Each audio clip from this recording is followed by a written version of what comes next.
BJP ने अपनी रणनीति को बदला। बीजेपी के स्पेशल 45 की सेना तैयार। इंडी गठबंधन को रोकने के लिए मैदान में उतरेंगे स्पेशल 45। पीएम मोदी के खास योद्धाओं की फौज तैयार। एनडीए में इस दफे ड्राइविंग सीट पर होगी बीजेपी। बीजेपी के पास 38 की जगह 45 संगठनात्मक जिले। चलिए दोस्तों, इन सारी खबरों को बड़े विस्तार से जानते हैं और आप लोगों से विनम्र निवेदन है, चैनल को सब्सक्राइब करें, बेल आइकन जरूर दबाएं, क्योंकि मेरी आने वाली वीडियो बहुत अच्छी है और उसका लिंक आप लोगों को डायरेक्ट मिलेगा, सबसे पहले मिलेगा। चलिए अब आगे बढ़ते हैं। अगले साल होने वाले लोकसभा चुनाव को लेकर सभी राजनीतिक दलों ने नए सिरे से तैयारी शुरू कर दी है। भाजपा अगले साल लोकसभा चुनाव और 2025 में होने वाले विधानसभा चुनाव में बिहार में सत्तारूढ़ महागठबंधन को रोकने के लिए इस बार कोई कोताही बरतने के मूड में नहीं है। कहा जा रहा है कि जिस तरह से बिहार की परिस्थितियां बनी हुई हैं, उसमें भाजपा के नेता अभी नहीं तो कभी नहीं के मूल मंत्र को लेकर चुनावी तैयारी में जुट गए हैं। भाजपा के प्रदेश अध्यक्ष सम्राट चौधरी अपने आक्रामक तेवर के साथ न केवल बयानों से विरोधियों को घेरने में जुटे हैं, बल्कि महागठबंधन को परास्त करने के लिए नई टीम की जरिए नई बिसात बिछा रहे हैं। बिहार बीजेपी ने इसी के लिए स्पेशल 45 की टीम बनाई है। सीधे और सपाट शब्दों में कहा जाए तो बिहार बीजेपी अध्यक्ष सम्राट चौधरी ने पीएम मोदी के मिशन 2024 के लिए भाजपा के 45 संगठनात्मक जिलों में जिला प्रभारियों का नए सिरे से तैनाती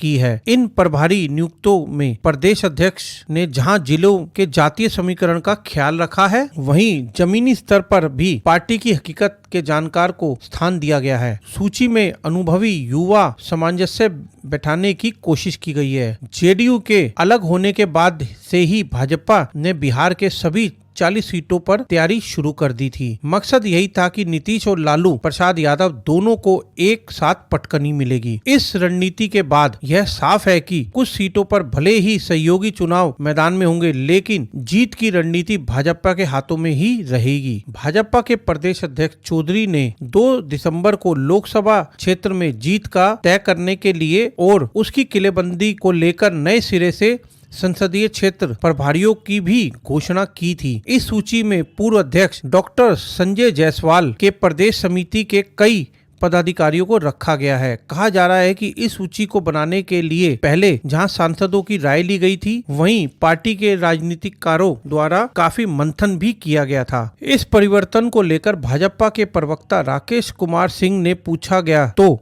उन्होंने कहा कि पार्टी चुनाव को लेकर हमेशा तैयार रहती है। भाजपा कार्यकर्ताओं की पार्टी है और कार्यकर्ताओं के परिश्रम के बाद ही आज यह पार्टी विश्व की सबसे बड़ी पार्टी बनी है। उन्होंने कहा कि जमीनी स्तर पर पार्टी को मजबूत करने का कार्य बार बार चलता रहता है। बहरहाल भाजपा इन परिवर्तनों के जरिए नए तरीके से चुनावी बिसात बिछा रही है। अब इनका कितना फायदा पार्टी को मिलता है, यह तो बाद में ही पता चलेगा।